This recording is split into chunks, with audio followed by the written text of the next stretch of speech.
You know, one of the most common frustrations that I hear from most of my corporate clients is they'll say, why is it that we have a generation of young people coming through, that Generation Y cohort, who need to be congratulated for everything they do? You know, they arrive at work in the morning, they walk into the office, and there's almost this expectation that the boss or the manager will say, oh my goodness, thank you so much for being here today. It's just so good to have you with us. And employers will say, well, what is with that? Why do I have to, I pay them to be here. Why do I have to thank them as well? And it's a really reasonable question, because the reality is we have a generation of young people coming through who absolutely crave that external positive feedback at all points. Now, why is this?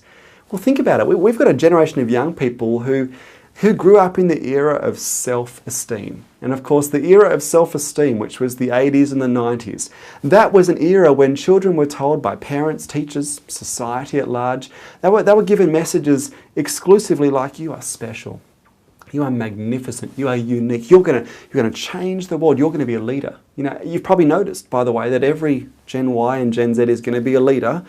I don't know who's going to follow, but they're all going to be leaders. I mean, this is the sort of mentality because the focus was on building a good self-esteem. Here was the myth. The myth was that we could give self-esteem. It's not true. You can't give someone else self-esteem. That's an internally driven thing. You can foster confidence, you can give encouragement, you can't give self-esteem. But we were so hell-bent on building self-esteem, what we've created in this generation of young people is a degree of dependency. They are often quite high maintenance, that constant need of external validation. Now, when I'm speaking to employers or even educators in the classroom or parents, they'll say, okay, we've got a generation, of course, who need this constant praise. Yeah, but what about when we need to give them some negative feedback? Because you've probably noticed, by the way, that Gen Y don't do very well when they get the opposite of positive affirmation. You know, even the slightest bit of constructive criticism, they just fold at the knees. You know, why do you hate me so much? You know, they break into tears.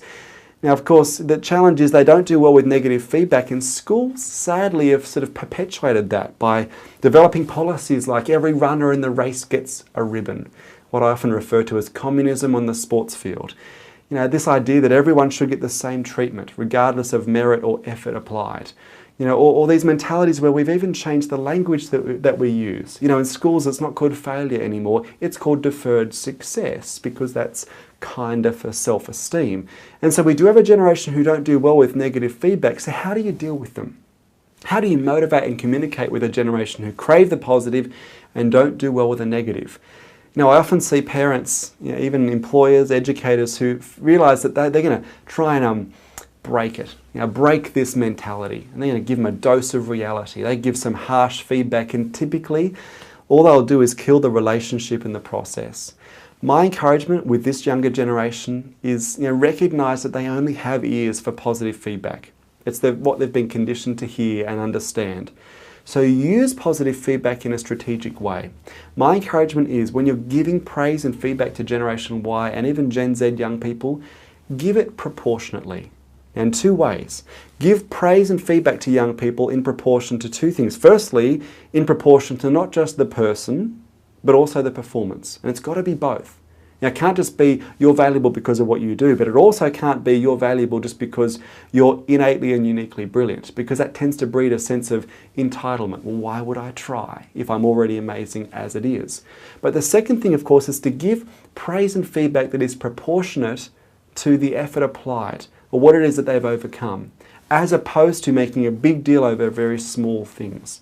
So while this high maintenance generation can be difficult to work with, it is critical we don't destroy the relationship by just giving negative praise without realizing that positive reaffirmation is the best way to get through to them. It's about how you do it that counts.